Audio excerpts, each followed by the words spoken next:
Hi, everyone. Welcome to the Billy Wilder Theater. I'm Claudia Bester. I'm the Director of Public Programs here at the Hammer Museum, and it's my pleasure to welcome all of you here tonight. On behalf of the Hammer Museum, I want to acknowledge the Gabrielino Tongva peoples as the traditional land caretakers of Tovangar, the Los Angeles Basin and Southern Channel Islands. As part of UCLA, a land-grant institution, we pay our respects to the Honuk Vatam, Ahihirom, and Iohinkem, meaning the ancestors, elders, relatives, and relations, past, present, and emerging. I also want to pay respect to the Paiute or Numu people from Payahuunadü, the place of flowing water, also known as the Bishop Owens Valley area. Welcome to all of you to the Hammer Museum, and thank you so much for making tonight possible.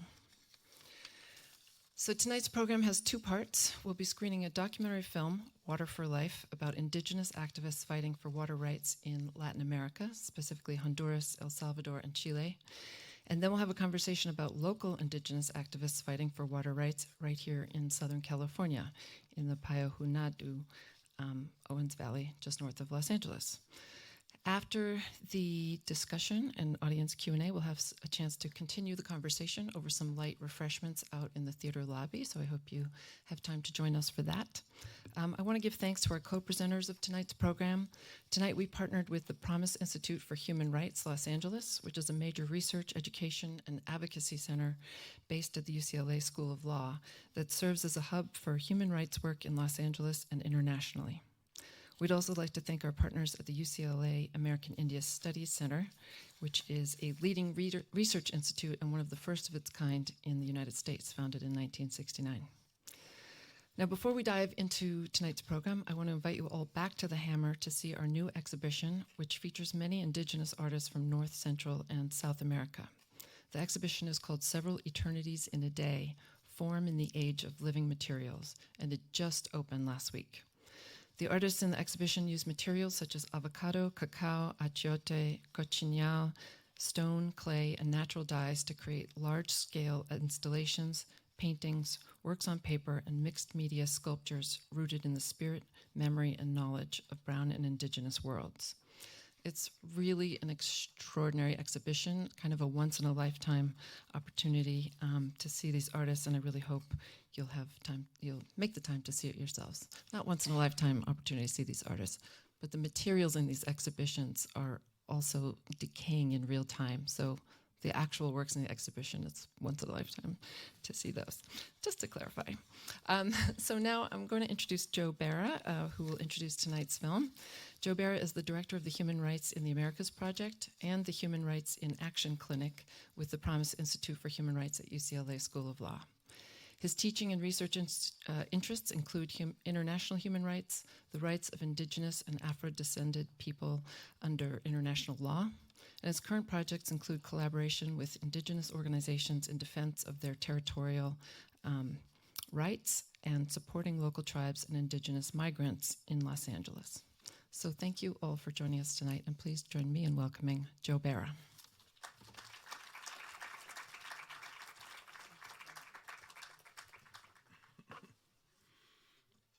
Thank you, Claudia, and thanks to the Hammer Museum for hosting this event and making it possible.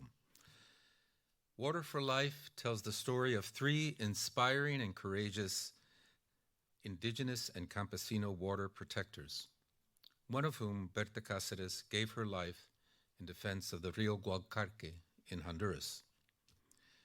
Rather than a sacrifice, the indigenous Lenca people in Honduras speak of her gesture as sowing her life, sembró su vida, to give rise to new offshoots of struggle and joining the spiritual guardians of the river that you'll hear about in the film. I had the privilege of knowing Berta and currently work with her daughter, Berta Cáceres, and the organization Copin, which her mother founded.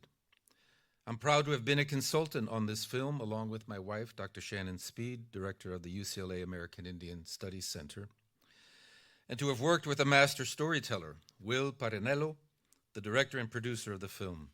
We are privileged to have Will with us tonight. Will, could you stand up?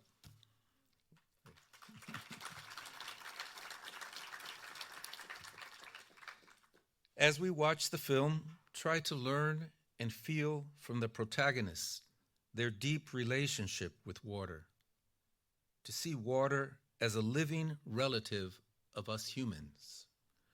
And after the film, we will join a discussion with local Native American water protectors, Bishop Paiute tribal member Teri Red Owl, and Tongva tribal member AnMarie Mendoza Olivares, as we explore our own relationship to the water that gives life to our city, where it comes from, and the peoples and communities who are impacted by that. On behalf of the Hammer Museum, the UCLA Promise Institute for Human Rights, and the American Indian Studies Center, we present to you the award-winning documentary, Water for Life.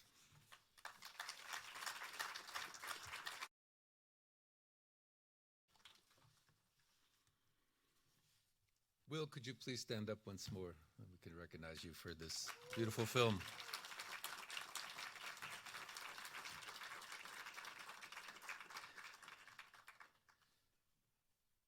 The struggles we just witnessed demonstrate what Indigenous studies scholars have long argued, that the dispossession of Indigenous peoples from their land and their water sources is not a series of isolated local conflicts, but a continuous feature of settler colonialism and capitalism. These are not exceptional cases of corporate malfeasance.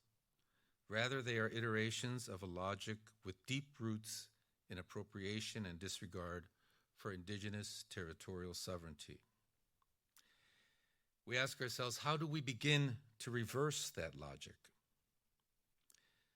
When the Los Angeles Department of Water and Power diverted the waters of the Owens Valley, Payahuunadü, in the early 20th century, it was a continuation of that logic.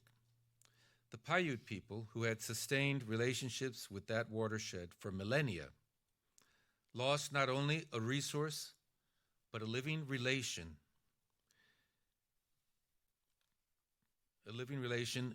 to the insatiable thirst of developers.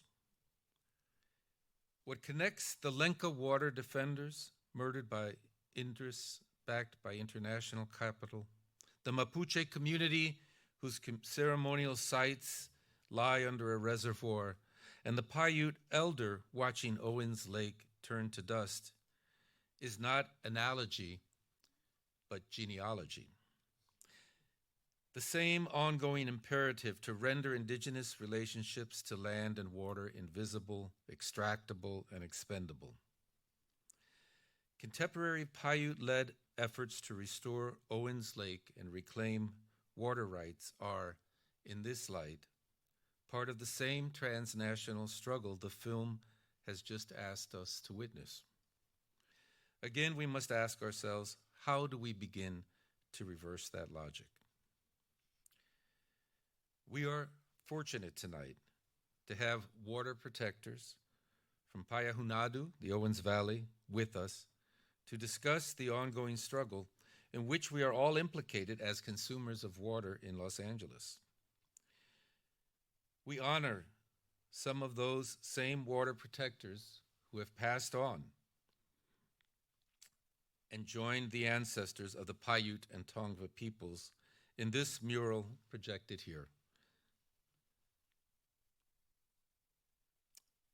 Please join me in welcoming to the stage now Teri Red Owl, Director of the Owens Valley Indian Water Commission, AnMarie Mendoza Olivares, the Paya Paar Outreach Director for the Commission, and our moderator, Jessica Cattelino, Director of the UCLA Center for the Study of Women and Barbra Streisand Center. Please come up to the stage.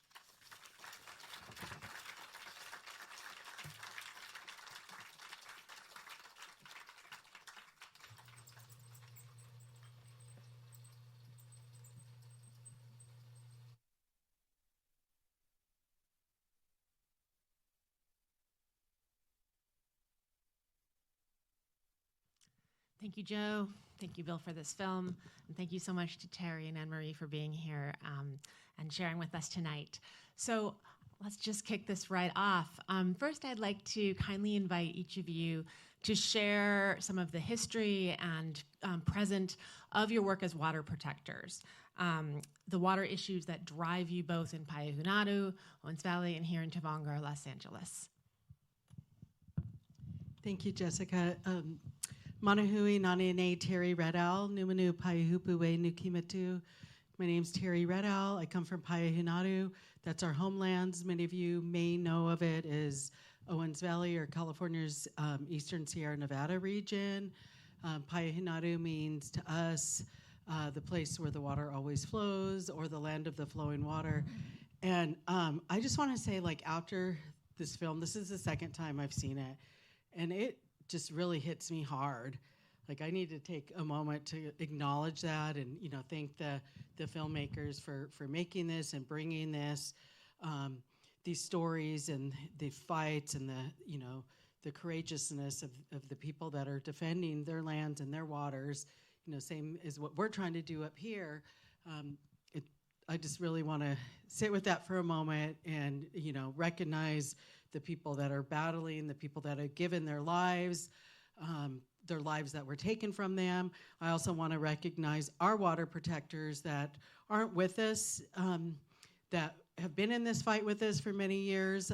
Contemporarily, these folks, they weren't murdered like the ones that we learned about in this film, but they did spend their lives fighting for water and defending the water, our relation and our lands.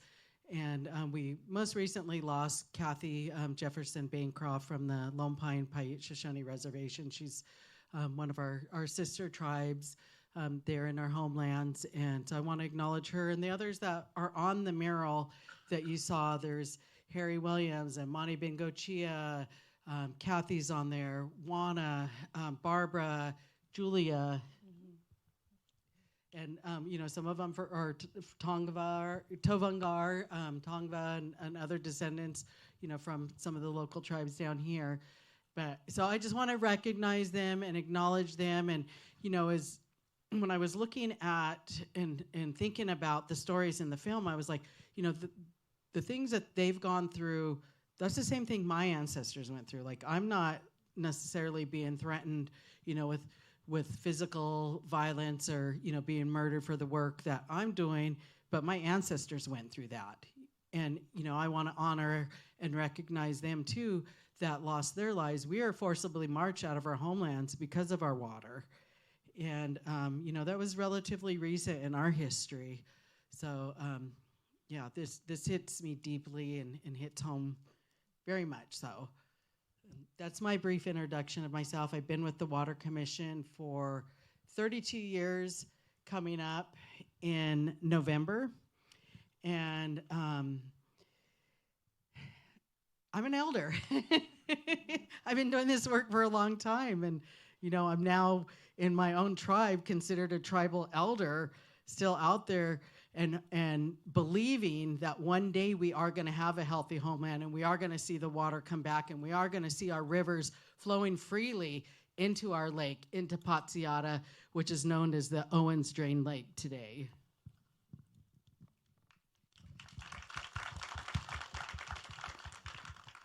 I feel very pensive right now, too. Thank you so much, Bill, and your whole team for that beautiful film. And I don't know, I just feel so much gratitude to be, I guess, in the same kind of world of what it means to be a water protector. And every territory has a different set of material realities, historical colonialism that they must address. And in Tongva, it's no different. I am a Tongva water protector, Tongvet Naha, Pavet Naha. I'm very proud. I stand on the shoulders of my elders who have done everything that they can to pass down that knowledge to us, and some of them are honored outside. And I just guess I'll just kind of break down what it means to be a Tongva water protector. It's very complicated. Los Angeles is a lot of things to a lot of people, but is seldom recognized as an indigenous homeland. Los Angeles has a lot of harmful narratives surrounding water, the main one being that LA has no water, when a basic understanding of rivers and streams and tributaries will tell you something different. A lot of our home waters are under concrete, and we are actively trying to engage in the process of dechannelizing what can be dechannelized. But with being aware of our home waters that are under concrete, we also have to be aware of the stolen waters that enable the city to be what it is today. So the responsibility is at home, but it is also to Paiute folks across the aqueducts. And I take that very seriously. I came into critical consciousness about where our water comes from during the time of Standing Rock, where I think a lot of people were coming into their consciousness about where water comes from. And the thing that kind of struck me most was that people wanted to defend waters far away from here, and they couldn't have that kind of understanding of, well, where does LA's water come from? I think a lot of us struggle with that. Like I was telling folks earlier today, is that we have Paiute folks that really shaped me in this beginning stages of understanding water in LA, saying that we don't question these things because when we turn the tap, it's always there for us. And I think that's the kind of work that we do, is to make that uncomfortable for everyone, that we shouldn't just be receiving this bounty of water without being accountable, and to make that knowledge of where our water comes from more accessible. Not only more accessible, but from an Indigenous perspective. So that's kind of the work that I'm doing now, is to try to open people's eyes about where water comes from, but not just any old kind of water knowledge, Indigenous water knowledge, because that was my blessing, that my first teachers were Paiute folks, and that I'm trying to create a program where everyone in LA's first teacher could be Paiute folks. Thank you both. Let's hear it. Could you tell us all about what some of the contemporary priorities are in relation to some of this history? Like, how did the water come here, and what are the current issues that are on the front burner? Yeah, thank you for that question. It's really important. So what we're working on in our homelands in Payahuunadü, when I said earlier, recreating and helping to reestablish healthy homelands, we're not in balance up there. Our water, all of the water that flows from the creeks and the tributaries, and even the few natural flowing springs that still exist today, flow into our river that then flows into the Los Angeles Aqueduct. In addition to that, the city of Los Angeles, who owns the majority of the land up in our homelands, over 400,000 acres, they pump extensive groundwater throughout the valley. They divide up our valley in these well fields. They pump groundwater. The pumping has destroyed the vegetation, the trees, the water table, in so many areas is below the rooting zones of plants that are important to us and that provide habitat for our animal relatives. And so we are working to get the water back where it should naturally flow on the land and back into Patsiata, which is a lake at the southern end of our valley that was dried up when Los Angeles began diverting the water. It took 10 years to dry up a 110 square mile navigable lake. And that lake is very important to us. It's a sacred lake. It's a lake that we used for food sources, that migratory birds use. The other thing is we're very large population tribes living on extremely small land bases. And the reason why we're on these land bases that we have today, and my tribe has the largest land base in the valley, and that's 875 acres. Yet a few years back, we were the 4th largest tribe in California population-wise. And so we don't have enough land to live prosperously. We don't have enough land to take care of ourselves culturally, to take care of our kids, to have economic development. And the reason why we're on those small lands is because we were displaced by the City of Los Angeles Department of Water and Power, and also by the United States government, who has a trust responsibility to us as Indigenous people. They took that trust responsibility on. So what we're working on today is getting lands returned back to Indigenous care, back to the tribes, getting water on the lands where they need to be, and resolving outstanding water rights that we have as Indigenous people. And some of those water rights stem from a land exchange that the United States government and the city of Los Angeles willingly entered into in 1939. And so right now we're working on getting a federal water rights negotiation team in place. We have a federal assessment team that was appointed by the last presidential administration, and that team is working to get an agreement from the City of Los Angeles to enter into meaningful negotiations with us. If we can get that agreement, we can get this negotiation team that helps brings resources to the tribes and helps us with any type of appropriations that we'll need from Congress should we get a settlement that includes money for infrastructure and other things that we typically see in Indian water rights settlements across the United States. So those are the things that we're working on right now. And also just all the environmental projects that have been ongoing in the Valley. The City of Los Angeles has caused so much damage to our homelands from the groundwater pumping that they were ordered by the state of California to clean up the dust problem from draining our lake, to do mitigation projects for destroying springs and meadows and so many other things. And those mitigation projects, many of them have not been implemented. The ones that have been implemented are not meeting their goals. And so that's another thing that we're doing, is really trying to get those projects to be successful, but more importantly, try to get LA to start taking care of the water and not just managing it as a resource, for money like we saw in the film, but really taking care of it as a relative and looking at it as, them being water protectors instead of water managers. So that's like a narrative, and that's something that we're trying to change the mentality and the institutional knowledge of the people that have been in the City of Los Angeles for many years and pass that on to the new people that come on board. So there's just a lot of work with protecting our homelands, and then also building up our youth. That's a big important part of the work that we're doing, because like I said, I'm an elder. Some of our elders that, were doing this work before me, they're no longer here anymore.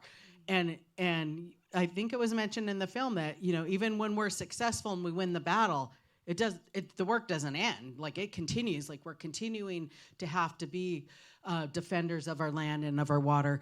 And so we have to work with our youth and get them enthused, get them involved, and awaken the inherent knowledge that's in them as Indigenous kids as well. AnMarie, do you want to add? They do all that amazing stuff in Payahuunadü, and I guess I get to do a small fraction of it in LA as being the Paar outreach coordinator, and I feel very lucky, privileged, and so much gratitude that I get to shape this kind of role that I have with the commission. And I get to work on an amazing team. I want to give a shout out to Kendall Noah, who's our communication specialist. He does a lot, and he's kind of showed me the ropes about how we should outreach, but I feel like I have a very specific audience that I have in mind when it comes to educating folks in LA, and that's our EJ communities, who are often left out of the decision-making rooms. I feel like a lot of times we're on the same kind of playing field, that these institutions like Los Angeles Department of Water and Power and the city, they neglect the communities in LA, just like they neglect tribal communities in Payahuunadü. It's that same kind of, we don't need to be accountable to you because you're little and powerless, that kind of vibe that the DWP has generationally done. I've been doing the work only for a small time, when you really think about it, for 10 years, and I've never seen the Department of Water and Power do anything out of the kindness of their hearts. They do not do anything without getting sued.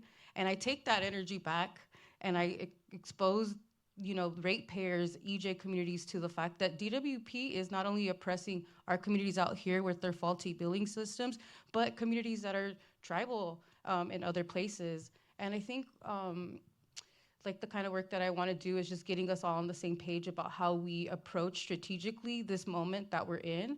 So a lot of the water agencies out here are in this next phase of cleaning up the water and recycling water, and they call it the pure water programs that they want to get community buy-in to. And long story short is that they use the language of equity and inclusion. But what does equity look like from an institution that doesn't honor tribal water rights? And I think that's what I'm trying to get folks in LA to understand, is that these same institutions that want to spew out all the good words, their actions do not follow that. And what does that look like to hold them accountable and to work together collaboratively across water geographies? It is complicated. I mean, your folks are 200 miles away, but we still hold a lot of the same kind of experiences with these agencies. So the Paya Paar program that I'm building out, Paya is the Paiute word for water, and Paar is the Tongva word for water, and it's kind of like combining our waters together and strengthening what we have. And like I said, it's in the process of being made. I just joined the team in October, and we've already accomplished so many amazing things.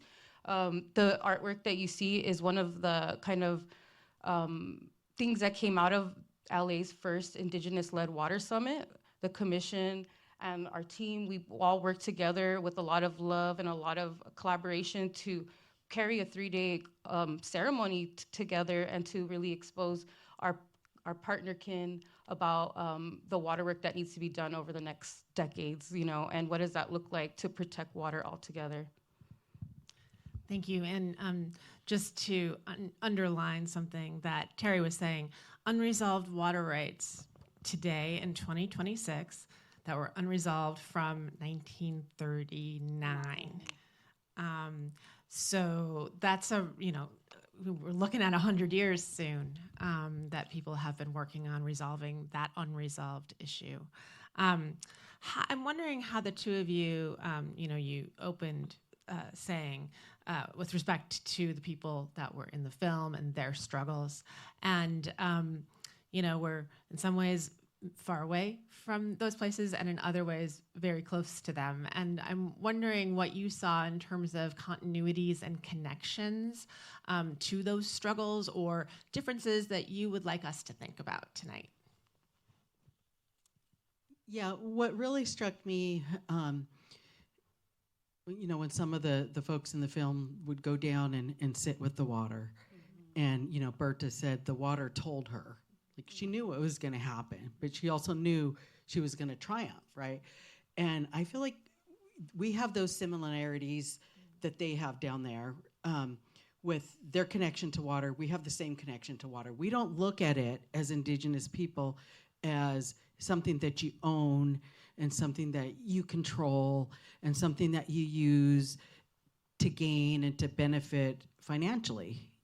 We look at it as it's a God-given right. It's a creative, our Creator gave us this water to take care of the land and to take care of not just humans, but also the animals and the plants. Like, they deserve to be cared for and to be protected. And when water is taken and is diverted, it affects those species as well. And they're our relatives. And I did hear a couple times in the film them talking about water as being our relative. And that's how we view water in our homelands and as Indigenous people. It is our relative. It's something that is, spiritual. It has memory. It's healing. It's life-giving. It's everything that you can even imagine. Like, if we didn't have water, nothing would exist. Nothing would exist. And we have to stop looking at it as something that we can buy, sell, trade, make the most money or build communities on, and really look at it as we are here, we are put in this place to protect that resource, to protect that life, to protect that spirit. The other thing that struck me too about the film is how the people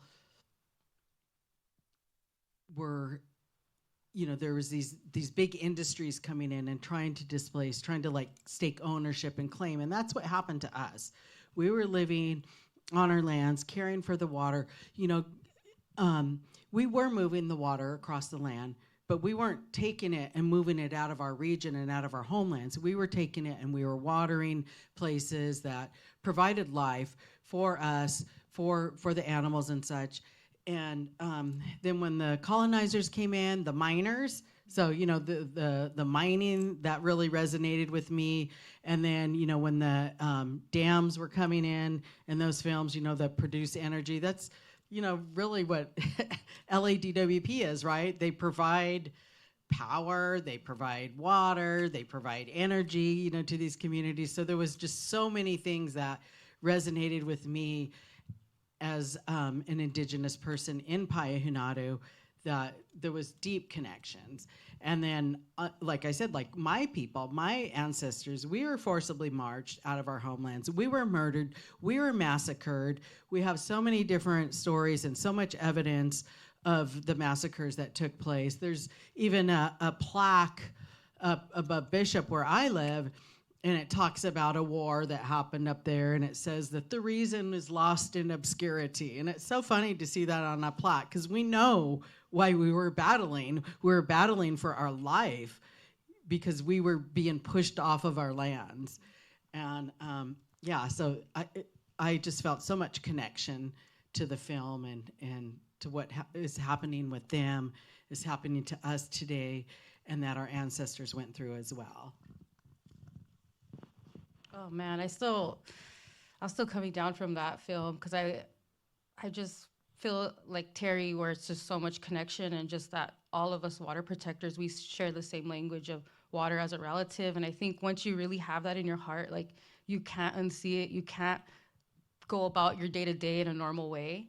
And just like the privilege and like kind of that responsibility, that ancestral responsibility to do this work, is that it's like you have to do it. Like in my heart, in my head, it was like, once I got exposed to what has happened, that I could never turn my back on it. And I feel like that's what I was seeing there, is that people were taking on that struggle because that's who they were meant to be. And that's how I feel about the work that we get to do. It looks different, but a lot of it's the same. Like LA is, if you think about it, an imperial power like these other places.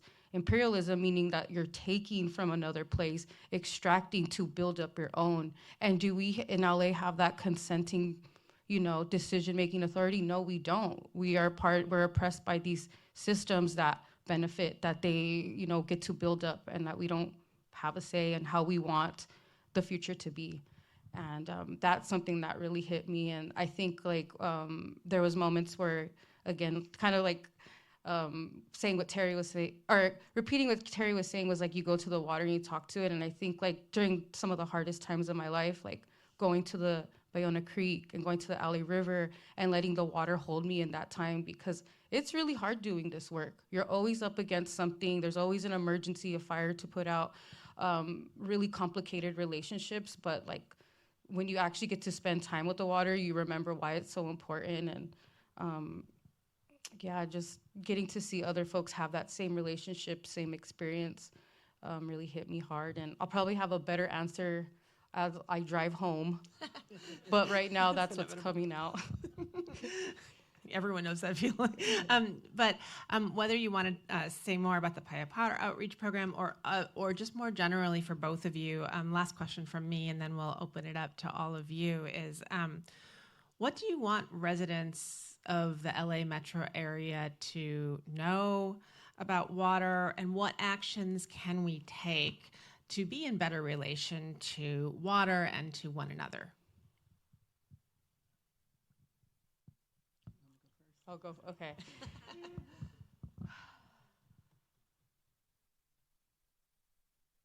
I want folks to know, I think like what also struck me about the film was this sense of democracy that we're missing in here in LA, where people were getting together and talking shit and letting people know, like, we disagree with this. Like, that's what I want for people in LA. In Los Angeles, the city of Los Angeles, in order for anything to pass, when it has to do with water, it needs to be approved by 2/3 of the voters. So I think it's quite advantageous that DWP, the schooling system at large, doesn't teach us about water. They do not want a educated voting class. They have no dignity for us. They don't want us in those rooms.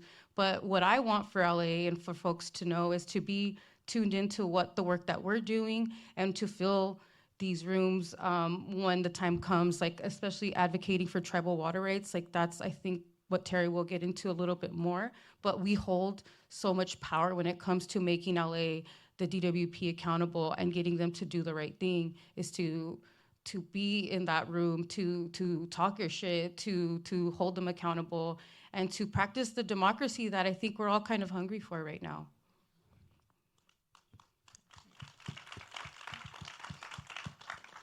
Yeah, and for me, you know, I want to thank Annie and I want to thank Kendall and others for the outreach work that they do down here, because some of the movement that we're seeing and the growing knowledge and understanding of where LA's water comes from and what the impacts are of taking that water, stealing the water from our homelands and stealing the land and controlling the land, all of those impacts, for people down here to understand, it takes events like this, it takes outreach, it takes talking to people, and we are seeing movement within the city of Los Angeles, but only because people like you are showing up and you guys are speaking up and you're going and you're talking to your elected leaders and you're showing up at meetings and you're making public comment and you're being a voice. That's what's getting their attention. Like Annie said earlier, LA does not do anything related to water out of the kindness of their good hearts or because it's good for the environment. They do things when the people put pressure on them. And that's the ratepayers, that's the voters, that's the people that want to get reelected, that are listening to their constituency.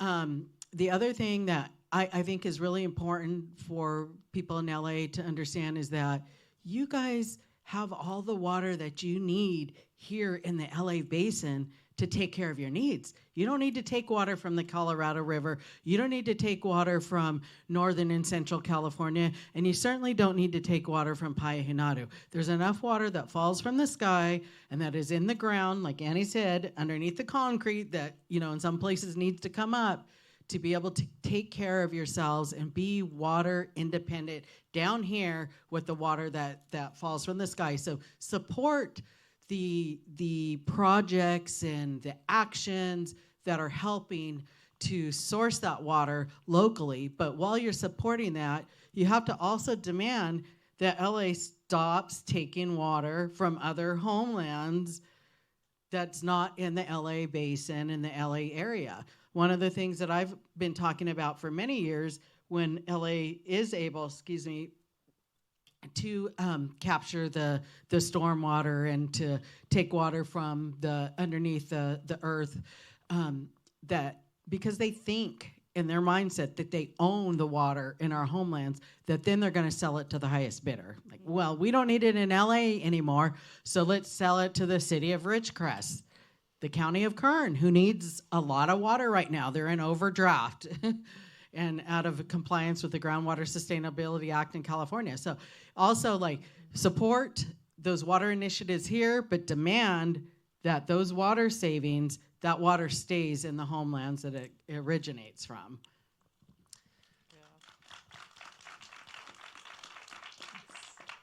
Thanks to both of you. So we'll go to audience questions. I believe there will be microphones on either side, and we'll alternate between them. So find the people with the microphones, and stay at the very end. We'll close out with a call to action from the Owens Valley Indian Water Commission and flyers that you can pick up on your way out. But let's turn to questions. Please just make yourself known to the people with microphones. Okay. Hi, thank you for coming, and thank you to the people that put this film together. I think this week the mayor of Los Angeles is supposed to deliver the climate action implementation plan, and that's going to happen at Tillman, the Tillman Reclamations. Exactly. Yeah. Is there, like, are you involved in that? Have you been in discussions? Absolutely not. And what message would you have for them as people that are going to be there? Is there something that you'd like to relay? Like, what kind of communications would you have if you had that opportunity? Yeah, I would just say, kind of reiterate what I just said. LA needs to settle the tribe's outstanding water rights. They need to return land back to the tribes that they had a major hand in displacing us from. Help us to practice our indigenous knowledge on the lands that took care of those lands forever and ever and ever. Stop taking water out of our homelands, put water back into Patsiata, and start investing in technologies and in the groundwork that needs to be done in order to source your water here locally. But urgently, we need LA to say, yes, we will engage in good faith water rights negotiations with the tribes in Payahuunadü.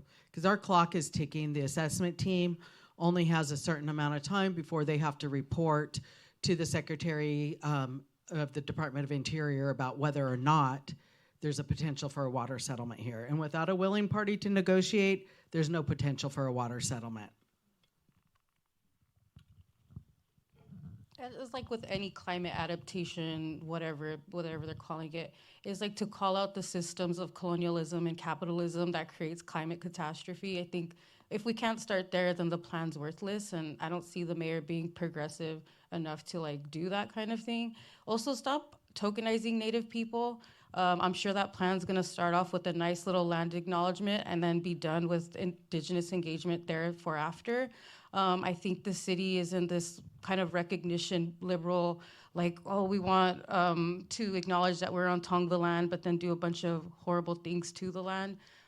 So I guess stop tokenizing Indigenous involvement, because we have so much to offer when it comes to addressing these climate issues, and that we haven't even begun to crack the egg of what like our involvement in a real way could look like, which would be process and years long, and not just talking to one person one time and calling it a day. Along this line of mentioning the mayor, we're in an election season, as well as we have 15 council members, 5 boards of supervisor. Do you have any elected officials, their offices that you feel you have a strong relationship with, where like you can really go to them and they'll take you seriously, then maybe they'll champion some things? Are you in the process of literally endorsing candidates? Like how, in terms of outreach, how do you see you engaging the political system to move some of these things forward? Yeah, I mean, that's a really great opportunity for us to capitalize on. I'm going to be frank and say that we would love to do that. We're just building up our team. We're a very small organization. Prior to Annie coming on board, there was only 4 people in my office. That included our accounting and admin staff. And then, you know, we've recently grown our team a little bit. But those are the types of strategies that we're working on, and that's the exact thing that we need assistance with, because we don't have the manpower to go out and, you know, hit those offices. You know, we can do it somewhat, but it's not something that we can do on our own, and so we need help.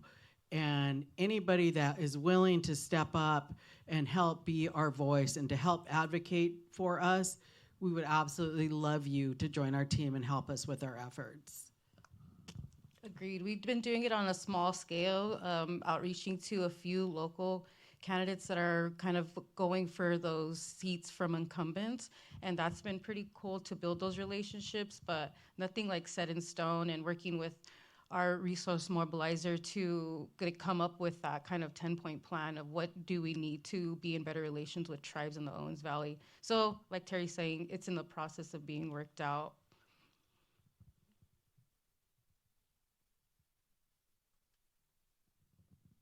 Hi, I know there are a couple of law students as well as people from the legal field as well in here. And I'd like to hear a little bit more. You mentioned water negotiations, and I'd like to hear more about the legal battles or legal journeys that's happening. Are you collaborating with NARF or UCLA Law's Native Nations Law and Policy Center? Yeah, we have worked with a former NAF staff attorney that with her Indian Law Clinic that she had that did some analyses for us. We, like I said, we are a small organization. We don't have a lot of financial resources, and so we really do depend on these educational institutions that have experienced lawyers, that have staff and students that can do research for us. We've had a lot of work done over the years from these law clinics. In fact, we are currently working with an attorney from California Indian Legal Services who got her law degree here at UCLA. And, she helped organize different events for us down here, but we developed a relationship with her because she lived up in our homelands, and she came and did some volunteer work for us and just wanted to learn more about the water and how she could potentially be helpful to the work that we're doing. And then applied to UCLA Law School, got her degree, passed the bar. She's has a fellow. She got a 2-year fellow, and most of her fellowship work is working for the Owens Valley Indian Water Commission. She's helping us do a lot. We're currently in a lawsuit with a couple of other environmental groups against the city of Los Angeles for CEQA violations for a mitigation project, and LA is using that lawsuit as an excuse not to meet with the Owens Valley Indian Water Commission.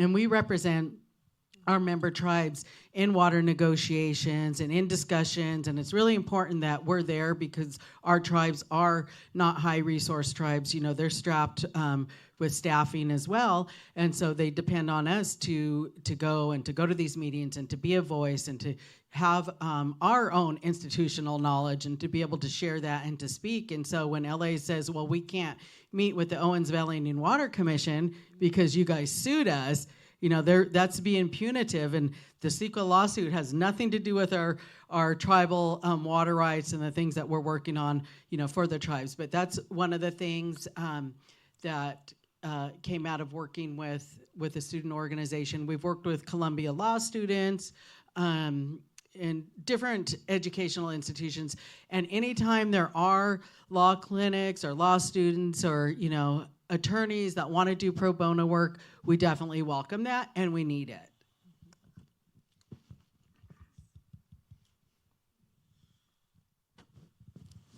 We have time for another question. If the one last one, going once. Oh, one more. And then we'll Hi. wrap it. There's so much work to be done to repair past injustices. I'm curious to hear your perspectives and information on any new proposed and ongoing development, other projects that have potential to make the situation worse or impact our water.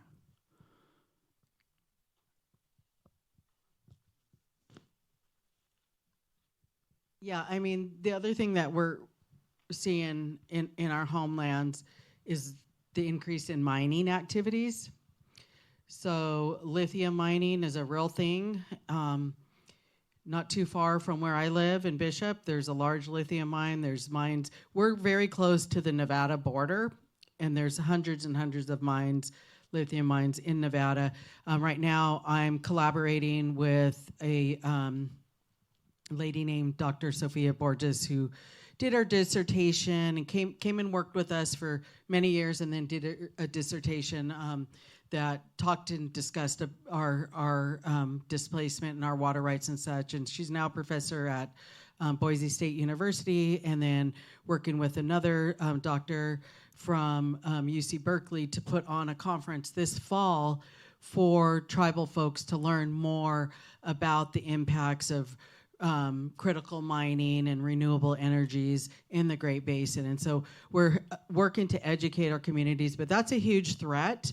I think any other expanded water development or anything, other deals that Los Angeles decides to make with other communities that are seeking sources of water is a threat to us. And just LA not being willing to invest in the time and in the infrastructure, the finances that's needed to source their water locally is a threat. Not looking at rebuilding areas, such as the fire areas, in ways that are more sustainable as far as water and being able to capture water and having underground cisterns and planting oak trees that act as wells. That's a threat. And then, of course, climate change. And I always say, when I say climate change, I say man-induced climate change, because I really believe, there are natural cycles, but a lot of what we're seeing is because of what we're doing to water and how we're moving water and how we're, concreting everything and putting pavement everywhere. And it's just, we're out of balance. And so that's a threat as well. And also, another thread is with everything that's going on in the world, politically, and people struggling, to pay bills and put food on the table. Sometimes thinking about the cost of water and the environmental and the social, the justice costs of having water come from a different place. That's a threat too, because a lot of people are just trying to survive. Like, we're not thriving, in the way that we should be, and that needs to change too. But it takes community. It takes us all working together. So as we wrap up, a couple of things. One is, there's a memorial table outside honoring Kathy Jefferson Brancroft and others. So we urge you to take a look at that. And there you'll also find some green flyers with a call to action from the Owens Valley Indian Water Commission. It's got very specific language that you can use to write to your elected officials to demand that they enter into negotiations around the Paya water rights, Paiute water rights in Payahuunadü. So please take a look at those flyers, and if you're so inclined to take action, that's yours to decide. And also just want to put a plug in for some, in a night of honoring film, also AnMarie Mendoza co-made, directed a film called The Aqueduct Between Us, which is on YouTube, that connects LA and Tongva and Paiute issues. The Owens Valley Indian Water Commission also distributes the film Paya, which is another resource for telling that story. And another is the film Men's and Are Diverted by UCLA alum that talks about the connections between Japanese American incarceration, Paiute water, and also white ranching family history in the valley. So that's my film pitch for the night. So check out AnMarie's film and these others as well, and those call to action. And most of all, let us thank both the director and Joe and everyone who's brought us here. Join us also out for a reception. There will be coffee and snacks out in the lobby, so please join us for that. And let's end by thanking Teri Red Owl and AnMarie Mendoza for all the insight that you've shared tonight. Yeah, and thank you, Jessica, Joseph, Claudia, Shannon, and everybody else that made this evening happen.